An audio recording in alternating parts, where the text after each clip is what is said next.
하나님께서는 애굽의 종되었던 이스라엘을 약속하신 대로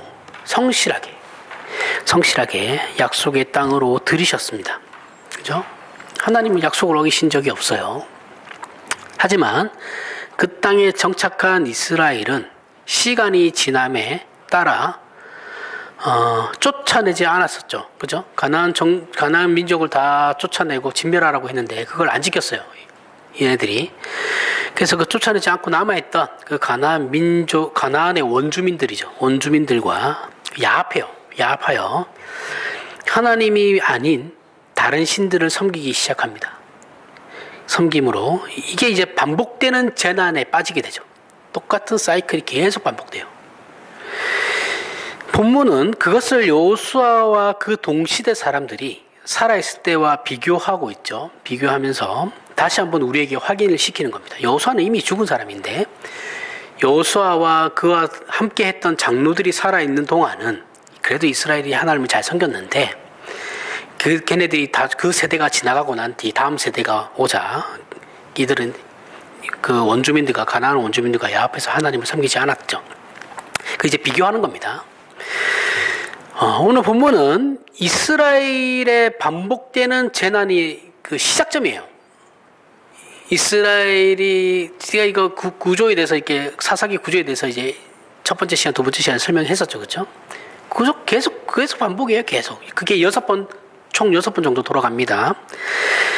그게 시작되는 지점이 이제 오늘 이 본문인데, 이 쉬운 문제죠. 이거 쉬운 문제죠. 잘못을 안 하면 돼요. 하나님 잘 섬기면 되거든요. 근데 이게 쉬운 문제인데 왜 이런 쉬운 문제를 역사적 기록을 통해 이제 성경은 우리에게 말하고 있고 이 뻔한 일을 왜 반복해서 기록하고 있냐라는 거죠. 하지만 우리가 사사기를 너무나 뻔하고 분명한 이야기인데 이스라엘은 그러면 왜 그걸 못하나 이런 식으로 생각하고 사사기를 보게 되면 사사기는 100% 오해하게 됩니다. 사사기가 말하려고 하는 그런 목적과는 전혀 상반된 그쪽으로 빠지게 돼요. 오해하기가 딱 좋아요. 성경이 그 뻔하다고 생각되는 것을 기록한 것은 우리가 성경에서 뻔하다고 생각한 우리의 그러한 생각이 속단이기 때문에 그런 것이죠.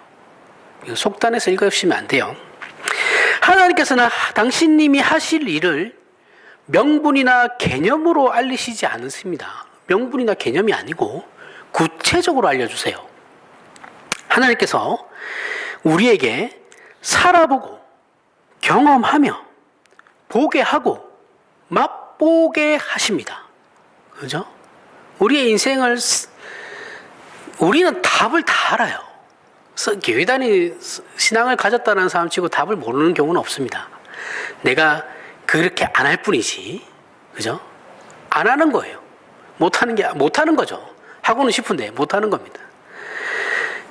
그러니까 어떻게 합니까? 하나님의 입장에서는 그래, 살아봐, 경험해봐, 직접 너희 눈으로 봐, 맛을 봐야 똥인지 된장인지 아는 거 아니까 너네는 살아봐, 이거예요.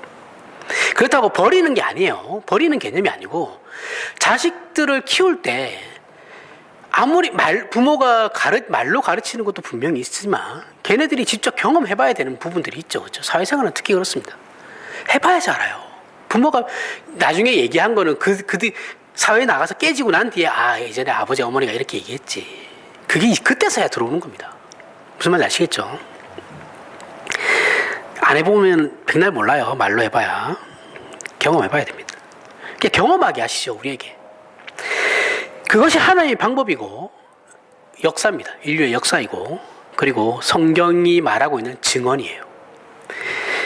그래서 우리는 하나님께서 역사나 우리의 삶 속에서 일하시는 그 방법을 담아내는 그 하나님께서 일하시고 있는 그 방법을 담아내는 배경이나 정황에 대한 이해를 이런 관점에서 생각하고 이해를 가져야 할 필요성이 있죠.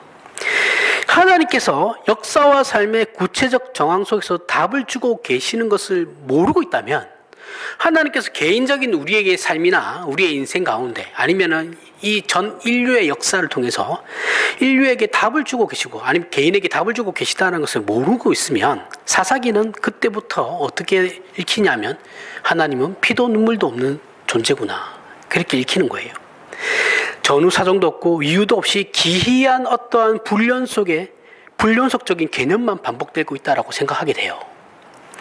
본문은 여호수아가 죽고 그와 함께 하나님께서 행하신 일들을 본 시대, 동시대, 그러니까 여호수아와 동시대에 살았던 같이 살았던 사람들이 모두 죽자 이스라엘은 기다렸다는 듯이 하나님을 버립니다. 하나님으로부터 돌아서요. 이 배경이 되는 게 이제 정착했고 농경 사회가 되면서부터 버리게 됐다, 이렇게 돌아섰다고 했죠, 그렇죠? 하나님은 유목민에 대한 신, 이스라엘이 착각하는 것 중에 한 개죠. 하나님은 우리가 유목 민족일 때나 섬기던 신이었고, 우리가 산에서 살 때나 양치면서 산에서 살 때나 그 산의 신이었지, 논밭의 신은 아니다라는 거예요. 평지의 신은 아니다라는 거예요. 이렇게 이상한 개념들을 갖고 있었어요.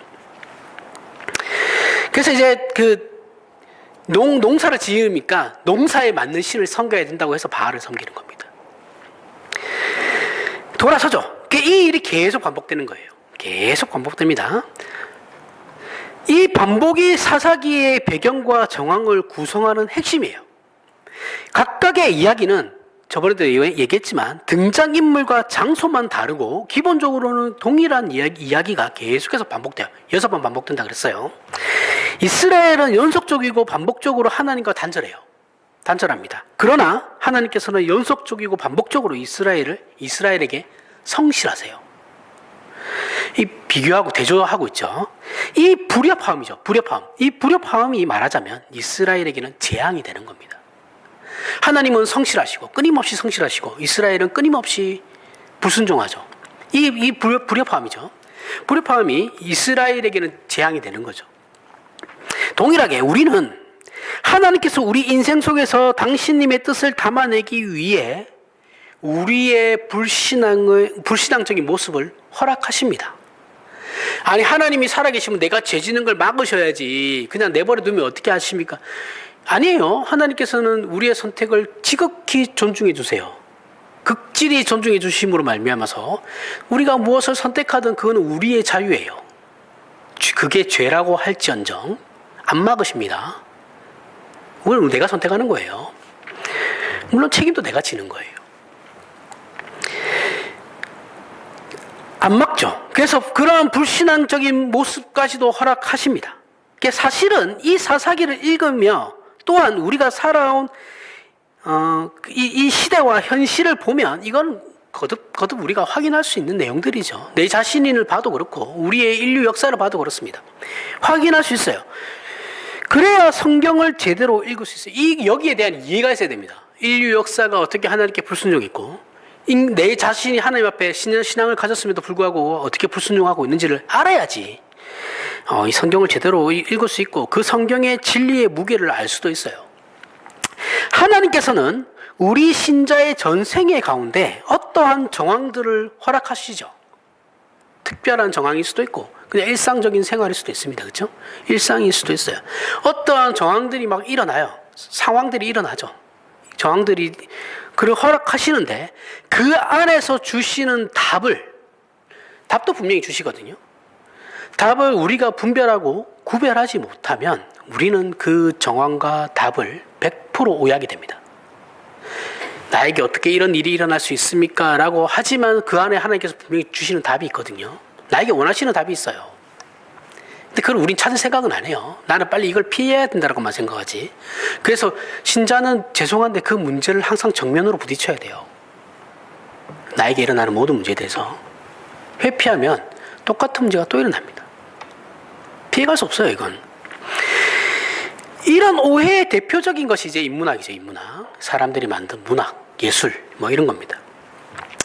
이 인문학을 비난하자는 것이 아니에요. 저는 인문학을 비난하지 않아요. 비난하자는 것이 아니라 인문학 자체의 본질이 그렇다는 거예요. 인문학에는 답이 없어요. 인문학자들은 답을 주지 않습니다. 그냥 정황만 만들어서 제시하는 것뿐이죠. 그러면 선택은 네가 해라라는 거거든요. 선택은 각자의 몫이다라는. 예술은 답이 없죠. 예술은 그림이 있어요. 우리가 그림을 전시한 데 가서 그림을 보거나 예술 조각을 보잖아요. 그러면 작가가 의도하는 바는 말하고자 하는 것은 있죠. 그런데 그걸 느끼는 사람은 다 달라요. 그죠? 사람마다 느끼는 게 다 달라요. 그렇다고 그 작가가 그래, 넌 맞고 넌 틀렸어 이렇게 얘기하지 않습니다. 작가는 의도는 있지만 말은 해주지 않아요. 당신이 느끼는 게 답입니다라고 얘기해요. 답을 제시하지 않습니다. 절대. 책도 마찬가지예요. 소설도. 사람마다 그 같은 작가가 말하려고 하는 것은 있지만 사람마다 느끼는 부분은 다 다르거든요. 근데 그렇다고 해서 작가가 넌 틀렸고 넌 맞아 이렇게 얘기하지 않습니다. 그죠? 답은 다 각자가 내가 느끼는 게 답이게 되는 거예요. 그래서 인문학은 답을 주지 않습니다. 정황만 주지. 그래서 우리는 삶에서 주어지는 배경이나 상황이나 정황을 알아야 하고 그것으로 주어지는 답을 구별할 줄 알아야 돼요. 그죠? 답이 주어지지 않는 이런 포스트 모더니즘 시대에서 답을 얻기 위해서는 우리가 어떻게 해야 되느냐라는 거죠. 그 답을 찾아가기 위해서는 어떻게 해야 되나? 우리는 성경이 우리에게 답이거든요. 그럼 성경이 무엇을 말하고 있느냐를 알아야겠죠. 그죠? 그래야지 주어지는 그 많은 상황과 정황들 속에서 우리가 답을 찾아가겠죠. 우리 신자들은 하나님께서 우리의 삶의 배경이나 상황이나 정황을 어떻게 구축하시는지를 파악할 정도의 실력을 모두가 소유하고 있어야 됩니다. 왜 나에게 이러한 일들이 일어나고 있지? 내 인생의 전반적으로 내가 돌아봤을 때 하나님께서 나에게 말하려고 하시는 것이 과연 무엇인가? 이걸 정도는 구분할 수 있어야 된다는 거죠. 그리고 왜 나에게 이러한 일들이 일어났는가에 대한 그런 파악도 할 수 있어야 됩니다. 그 정도 실력은 있어야 돼요. 자, 서양은 16세기부터 근대로 들어가요. 16세기면은 이제 1500년 되죠. 1500년이면 우리나라는 조선시대예요. 이게 시대를 나누는 게 고대, 중세, 근세, 근대, 현대 이렇게 나누거든요. 근세는 중세랑 근대 사이에 애매한 과정이 있어요. 그걸 근세라 그러는데 그걸 없는 경우도 있습니다. 16세기부터 근대로 들어가요. 그 16세기가 왜 그러면 그 16세기부터 들어가냐면 르네상스가 그때 일어나요. 르네상스가 문의 부흥이에요. 부흥운동. 그러니까 예술이 발전하고 인문학이 발전하는 시기예요. 문학이 발전하는 시기. 과학도 발전하고. 그 시기가 이제 르네상스인데 그게 15세기 때부터 일어나고 그 다음에 종교개혁이 터지고 그러면서 이제 근대로 넘어가는 거예요. 근대로 넘어가는데 그리고 이제 아마 현대가 서양은 아마 산업혁명 터지고 아마 현대로 넘어갈 겁니다. 근데 우리나라는 달라요. 이게 나라마다 다 다릅니다. 이게 근대에서 현대로 넘어가는 시기가 문화권마다 다 차이가 있어요. 우리나라는 19세기 말, 19세기면 언제입니까? 1800년 후반 때 고종 즉위죠. 고종이 즉위하고 나서부터 이제 20세기 초반 해방 전까지를 우리나라는 근대로 잡습니다. 그러니까 이제 우리나라 조선은 고종이 끝내고 대한제국을 세우죠. 그죠? 대한제국이라는 제국을 세워요. 그래서 원래는 고종의 황제의 고종 황제죠. 이때부터는 왕이 아니라 황제가 됩니다. 황제가 되고 그 안에 있던 민비, 전 민비죠. 원래 민비였는데 명성황후라는 이름으로 이제 황제의 아내니까 명성황후 이름으로 바뀌는 거예요. 그러니까 민비라고 해도 되고 명성황후라고 해도 돼요. 갑자기 역사 교육이 되는데 어쨌든 이렇게 됩니다. 그리고 해방하기까지가 우리나라는 근대예요. 따라서 우리나라의 근대 시기는 대부분이 일제강점기죠. 그죠? 대부분 일제강점기. 그래서 우리나라 근대는 억울합니다. 진짜 억울해요. 억울하고 간신히 해방됩니다. 간신히 해방됐는데 민족 상잔의 6.25 전쟁이 터지죠. 그죠? 지금 시대 사람은 몰라요. 모르는 전쟁이에요. 왜 그 전쟁이 일어났는지도 몰라요. 왜 해야만 되는지도 지금 애들은 몰라요. 나라는 갈라졌고 삶의 터전은 다 박살났습니다. 부산, 경상남도 지방 빼고는 다 박살났어요, 진짜. 엄청난 사람이 죽었죠. 그리고 엄청나게 많은 가족들이 강제로 헤어져야만 했죠.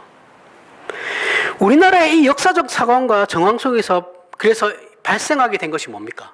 우리의 이러한 배경, 역사적 배경으로 말미암아서 근현대사로 말미암아 발생하게 된 우리나라의 국민이 가지는 그게 뭐예요? 반일. 그리고 뭐예요? 반공. 공산주의 반대. 친일파. 일본놈 반대. 일본 반대. 그 다음에 뭐예요? 친미. 미국은 무조건 우리 편. 친미주의죠. 이 세 가지가 일어나게 되죠. 우리나라의 국민들이 가지는. 이게 답인 줄 알고 살아가는 사람들이 있어요. 실제로. 이게 답인 줄 알아요. 반공, 반일, 친미. 근데 그렇지 않습니다. 이게 우리나라 국민들에게 주어진 답이 아니에요. 그 역사적 배경을 통해서 기껏 하나님께서 이것 깨달으라고, 그 세 가지 깨달으라고 우리에게 그런 일들이 일어나는 게 아니에요. 역사와 인간이라는 존재는 그 정도를 가지고 답이라고 하지 않습니다. 그 이유는 한국 땅에 살면서 이것만 그러면 반미가 아니죠. 반일, 반공, 친미만 그러면 다 이루어지면 모든 국민이 다 행복해집니까? 라고 하면 그건 아니거든요. 이건 우리의 답이 아니에요. 근데 이걸 답인 줄 알고 아직까지도 그러시는 분들이 있죠. 이렇게 간단한 상황과 정황의 전환만으로도 어떤 역사적인 이런 간단한 전환이 일어남으로 말미암아 우리의 인간은 평화와 정의를 누리지 못하죠. 약간의 이런 변화만 있어도 우리 인간은 정의와 평화를 누리지 못합니다. 이런 거 우리 역사를 통해서 얼마든지 배울 수 있어요. 이렇게 그 누구도 원하지 않았지만 일어난 상황 그리고 정황 속에는 중요한 것을 깨닫게 하는 것이 있죠. 그것이 사사기입니다. 여기 등장하는 이스라엘의 배경과 정황은 이렇죠. 이스라엘은 400년을 노예로 살았어요. 그죠? 노예로 살았습니다. 그랬던 이스라엘이 자신들의 땅을 가진 자유민이 돼요. 이제 자신들의 국가를 세우고 자신들의 정체성을 결정해야 하는 시기가 된 거예요. 그죠? 가나안 정복을 했으니까 이제는 내가 주인이에요. 본인이 주인이고 이제 자유인이에요. 내 땅이 있고 내가 이제 내 농사를 지으면 내 재산이 생길 수 있어요. 그런 시기 이제 결정을 해야 돼요. 그래서 자신들의 정체성을 결정해야 되는 이 시기가 왔어요. 광야 40년 내내 하나님께서 교육하고 교훈하신 게 그겁니다. 그런데 이스라엘은 뭘 선택하냐면 배부르고 등 따숩게 사는 것이 최고다라는 것을 선택했어요. 그죠? 그래서 풍요의 신을 섬기기는 시작한 거죠. 바알. 그래서 하나님께서 아니 나는 너희가 그렇게 살도록 놔둘 수는 없어. 미안한데 너희가 선택한 건 알겠는데 그렇게 너희가 망하도록 놔둘 수는 없다. 그렇게 가면 망하는 거니까. 그죠? 이 불협함이 일어나는 거죠. 부모 자식 생각하면 됩니다. 부모가 볼 때 뻔히 망하는 길로 가고 있는 자식을 놔두는 부모는 없어요. 잔소리라도 하지. 그죠? 이 불협함이 이제 이스라엘에게 재난으로 등장하기 시작하는 거죠. 이게 사사기입니다. 지금 사사기에서 이스라엘의 정황은 저들은 자신들의 정체성을 하나님의 백성이 아닌 배부르고 등 따스운 것으로 결정했는데 그것이 하나님 앞에서 거부당하는 상황이죠. 그죠? 그렇게 되었으면 자신들의 잘못된 선택, 즉 그 정체성에 대해 하나님 앞에서 다시 한번 확인하고 항복해야 되는데 여기서 항복이란 힘에 의한 굴종이 아니고 전인격적인 항복을 얘기하는 겁니다. 그렇게 처음에 시작했던 것과 같이 하나님은 명분과 힘으로 당신님의 뜻을 요구하시는 것이 아니라 우리의 전인격적인 항복을 요구하시는 거죠. 그러니까 사사기는 자기네들이 잘못했으면 항복하고 이렇게 하나님께 돌아오고 자식들도 신앙 교육을 잘 시켰으면 되는 거였거든요. 안 했다라는 거죠.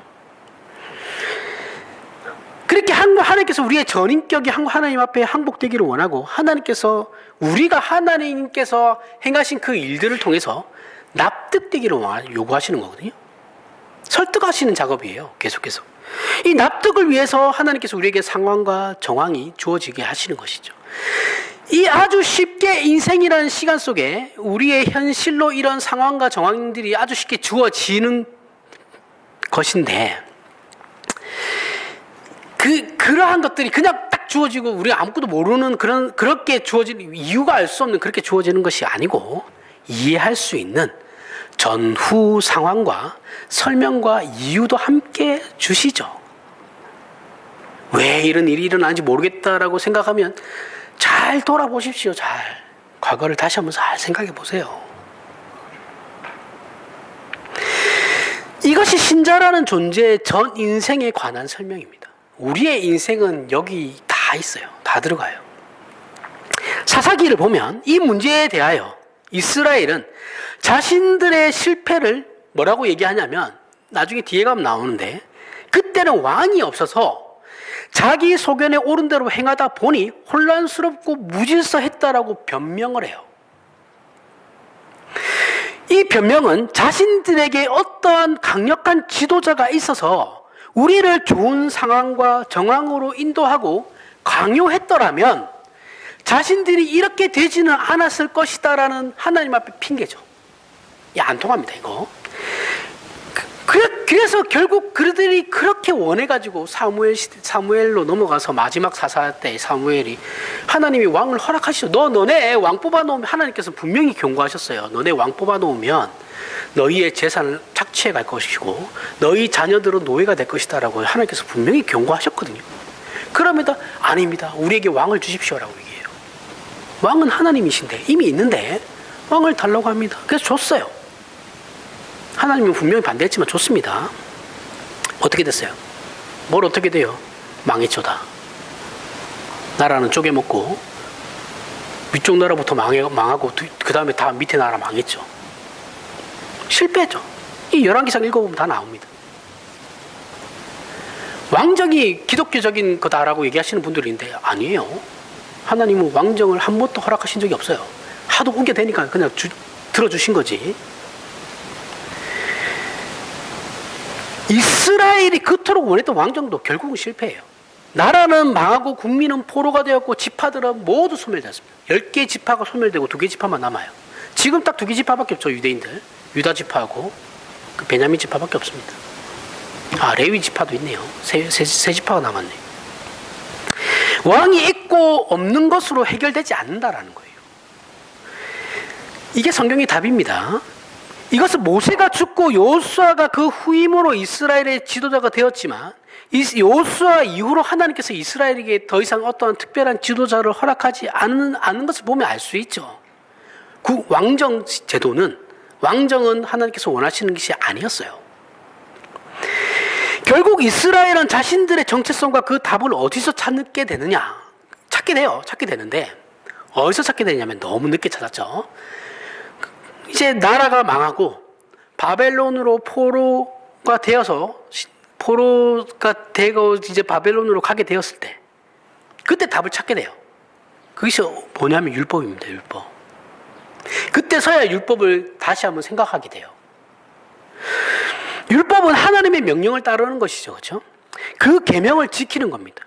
그것이 이스라엘의 정체성이라는 것을 알게 돼요. 그럼 이스라엘은 이것을 어떻게 알게 됩니까? 바벨론에 의해서 성전이 파괴되고 고향에서 쫓겨나 더 이상 제사라는 어떤 제도를 유지할 수 없게 되었을 때 알게 되죠. 율법을 알게 돼요.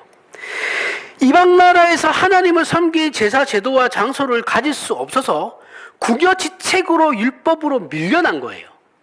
그 상황을 하나님께서 어떻게 이용하셨냐면 제사 제도를 없애버리고 성전도 없애버림으로 말미암아서 이들이 정체성을 발견하게 하기 위해서 율법으로 모신 거예요. 남아있는 거 이스라엘에게 남아있는 포로된 이스라엘에게 남아있는 건 율법밖에 없었거든요. 그래서 하나님께서 계속 밀어가지고 그 율법으로 밀려나서 그 율법을 통해서 자신들의 정체성을 알게 돼요. 우리가 이런 존재구나. 그렇게 주어진 비극적인 상황이죠. 그렇죠? 이스라엘의 어떤 비극적인 상황과 정황이 오히려 이스라엘 스스로가 자신들의 정체성을 찾게 되는 그러한 계기로 하나님께서 만드셨다는 거죠. 이스라엘에게는 비극이지만 하나님에게는 그 방법이 맞는 방법이었죠. 이 율법을 통해 이스라엘은 하나님께서 무엇을 요구하고 자신들이 누구이며 자신들의 위치와 이방 신들의 요구보다 하나님의 요구인 도덕성과 종교성이 훨씬 더 탁월하다는 것과 인간의 가치에 대한 이해를 가지게 됩니다. 유대인들은 그거 가지게 돼요. 아, 우리가 선민이었구나, 우리가 이렇게 살면 안 되는 것이었구나, 이렇게 돼요. 알게 됩니다. 그러나 그게 끝이 아니고 한 걸음 더 나가야 됐어야 되거든요. 이스라엘은 그 정체성을 알았으니까 그러면 하나님께서 우리에게 요구하시는 것이 무엇인가를 가야 되는데 그걸 안 가요. 그 한 걸음을 더 안 갑니다. 이스라엘은 자신들의 정체성은 율법으로 말미암아 이해하게 되었지만 그 정체성을 실현시킬 능력이 자신들에게 없다라는 것을 깨닫지 못해요. 아, 이거였구나, 이것만 열심히 하면 되는 거였구나. 사실은 율법은 우리가 그걸 지킬 수 없다라는 것에 대한 것이 목적인데 자신들은 그것을 지킴으로 말미암아서 우리가 완전할 수 있다고 생각하는 거죠. 우리가 이것을 안 지켰기 때문에 하나님께서 우리에게 화가 나신 거다, 이렇게 생각한 거예요. 단순하게 생각한 거예요. 그래서 그들은 예수께서 이 땅에 오시자마자 죽여버렸죠. 그죠? 자기들이 구원받아야 된다는 존재인 줄을 몰라. 율법을 통해서 우리가 우리에게 구원이 필수적인 존재이구나라는 것을 깨닫게 하는 그런 역할을 하는 것이 율법인데, 죄를 깨닫게 하는 것이 율법인데, 얘네들은 율법을 잘 지킴으로 말미암아서 자기들이 완전하게 된다고 생각했던 거예요. 그러니까 예수님 필요가 없죠. 율법의 진정한 의미는 하나님이 누구시며 그 백성들은 무엇을 해야 하는지를 가르치는 것인데, 안다고 해서 지킬 수 있는 것은 아니다가 그래서 예수 그리스도께서 오신 것이거든요. 이게 예수 그리스도의 십자가입니다. 율법을 안다고 해서 지킬 수 있는 것이 아니기 때문에 예수 그리스도가 오신 것이거든요. 이스라엘은 정체성을 깨닫는 것까지는 좋았어요. 잘했어요. 하지만 그 다음 한 걸음을 더 나아가지 못함으로 그저 자신들이 아는 것을 자랑하기에 바빴어요. 그죠? 이 신약 마태복음 하면서 우리가 늘 봤잖아요. 얘네들은 자랑밖에 없어요. 나는 이렇게 한다, 너는 왜 안 하냐? 그러나 사실은 행하지 못하죠. 율법의 무서움은 그런 의미에서 인간으로 하여금 우리가 무엇인지를 밝히는, 우리가 누구인지를 밝히는 맹렬한 공격성을 가지고 있죠. 율법의 역할은 우리가 누구인지를 깨닫게 하는 그 공격성이거든요. 그 공격성이라는 것은 내가 아는 것을 너희가 지킬 수 있느냐라는 거예요. 네가 알고 있는 그것을, 그 율법을 너희가 정말 지킬 수 있느냐라는 하나님의 질문이거든요. 하나님께서 주신 율법은 도덕성보다 훨씬 상회하는 것입니다. 그 이유는 율법은 사랑이거든요. 지킬 수 없어요. 인간은 사랑할 수 없습니다. 법은 강제성을 띠지만 사랑은 자발적이죠. 그렇죠?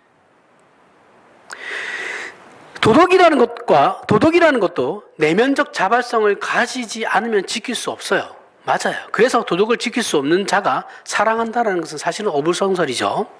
사람이 다른 사람을 사랑하려면 도덕보다 훨씬 더 큰 내면적 동력이 있어야 하는데, 이 동력이 인간에게는 없다는 것을 고발하는 것이 율법이에요. 율법은 사랑인데 너희는 사랑을 할 수 있는 너희 안에 그러한 실력을 가지고 있지 않다라는 거예요. 근데 지금 유대인들은 지네들이 할 수 있다라고 하는 거잖아요. 그렇죠? 하나님은 너네는 할 수 없으니 예수 그리스도의 십자가가 필요한 거다라고 얘기하고 있는 건데, 얘네들은 아니에요, 우리는 할 수 있어요, 잘하고 있는데요, 왜? 이런 거거든요. 그러면 여태껏 말한 이 이스라엘의 역사죠. 그렇죠? 역사, 전반적인 역사와 그리고 그들이 처한 상황, 그리고 정황과 멸망과 포로기와 예수를 죽인 것과 우리나라의 일제강점기와 6.25 전쟁을 겪은 것과 우리 개개인의 인생을 통해 겪게 되는 모든 것은 무엇을 말하고 있는 것입니까? 그건 바로 인간의 죄성이죠. 그죠? 역사를 통해서 알 수 있는 건 참 사람은 죄인이구나라는 것밖에 없어요. 그 부패성에 대해서 말하는 것이거든요. 성경이 말하는 건 예수 그리스도에 관한 것이 하나님의 삼위일체 하나님에 대한 것도 있고 예수 그리스도에 관한 것도 있고 인간의 부패, 인간이 죄인이다라는 것도 있습니다. 그 죄성, 부패성을 말하는 것이거든요. 성경이 말하는 인간은 전적으로 부패한 존재예요. 전적으로 부패한 거예요. 요만큼의 어떤 가능성도 있는 게 아니고 그냥 존재 자체가 다 부패해요. 인간이 모든 것을 왜곡시키고 부패시키는 주체라는 겁니다. 이것이 성경이 말하는 답이에요. 그리고 우리가 살아온 인생, 내 개인의 인생과 우리 인류가 살아온 역사, 전반적인 역사에 대한 답입니다. 인간이 만든 인문학, 그죠? 문학, 예술, 과학. 이 인문학은 이 상황과 정황을 적나라하게 조롱하죠. 알아요. 우리가 말하는, 사람들이 말하는 인문학, 문학이나 예술에서도 인간이 참 못났다는 걸 얘기해요. 조롱합니다. 그런 걸 막 조롱하죠. 문학과 예술은 어느 경지를 넘어서면 조롱으로 가거든요. 자기가 만든 걸 스스로 부셔버려요. 소원과 감각은 있는데 그 안에 어떤 생명과 진리를 만들 실력은 없으니 방법이 없으니까 그냥 다 부셔버리는 거예요. 답이 없거든요. 이것은 우리 모두의 인생에서 발견할 수 있는 겁니다. 우리나라 사람들에게 사람의 부패성을 그대로 보여준 대상은 어디예요? 가장 가까운 역사 속에서 일본이죠, 그렇죠? 조선시대 때는 조선시대도 일본이 될 수도 있고 중국이 될 수도 있겠죠. 중국은 아니죠. 그 고려시대 때 같은 경우는 이제 원나라가 되겠죠, 그죠? 몽골 제국이 될 수도 있고 이런데 어쨌든 지금 우리가 살아가는 이 시대에서 가장 가까운 역사로 봤을 때는 일본입니다, 그렇죠? 우리나라 사람들 일본 하면 학을 띠니까. 그리고 전 세계에서 일본을 유일하게 우습게 보는 나라가 또 우리나라 사람들이죠, 그렇죠? 그 어느 나라도 일본을 우습게 보지 않아요. 우리나라만 일본을 호구로 보죠. 일본은 내부적으로 문제가 발생하면 그때마다 항상 우리나라를 치었어요. 조선시대도 임진왜란도 마찬가지죠. 자신들 안에 내부의 문제를 지네들이 통일하고 나니까 이제 내부적인 문제가 발생하죠. 힘이 남아도니까 이걸 외부로 이제 발출시키는 거죠. 그래서 임진왜란이 일어났고 2차 대전도 마찬가지죠. 우리나라 식민지 삼는 것도 마찬가지입니다. 우리나라를 치고 걸고 넘어지는 것으로 늘 해결해 왔어요. 임진왜란, 일제강점기 마찬가지고 지금도 그렇죠. 지금도 마찬가지예요. 지금도 항상 우리나라 독도 문제 치는 거는 지네들 정치적인 안에 내부 문제를 조용히 시키고 지네들끼리 어떤 민족 간에 그걸 단단하게 하기 위해서 그러는 겁니다. 외부의 적을 만드는 거죠, 늘. 그렇게 역사를 왜곡하고 몰상식함으로 우겨요. 일본은, 그죠? 우리가 볼 때는 진짜 몰상식하죠. 우기니까. 재미있는 것이 전 세계 어느 나라를 가도 정치적인 보수주의자들, 그죠? 이 보수주의자들은 자기 나라와 민족의 이익을 최우선으로 여겨요. 보수주의는 다른 나라의 편을 들지 않아요. 우리나라, 우리 민족의 편을 드는 게 보수주의죠. 그게 제일 중요한 가치입니다. 그건 다른 나라를 편드는 순간 그건 보수주의가 아니에요. 그래서 이 말도 안 되는 짓이죠, 그런 건. 그런데 우리나라 보수는 희한하게 일본 편을 들죠. 희한해요. 역사상 이런 나라가 없어요. 진짜 희한한 나라입니다. 그런 의미에서 우리나라 보수는 어느 순간부터 철학도 없죠. 철학도 없고 가치관도 없고 품격도 없어요. 보수지만 그런 건 아닙니다. 대표적으로 보수가 정말 중요하거든요. 보수가 나라의 중심을 잡고 있어야 돼요. 그래야지 진보도 있고 중도도 있는 거죠, 그렇죠? 이 보수가 이게 중심을 못 잡으면 나라 다 무너집니다. 그래서 보수가 정말 중요해요. 근데 이놈의 나라는 보수들은 그냥 욕망덩어리예요. 욕망덩어리. 그냥 욕망이 부패의 상징이에요.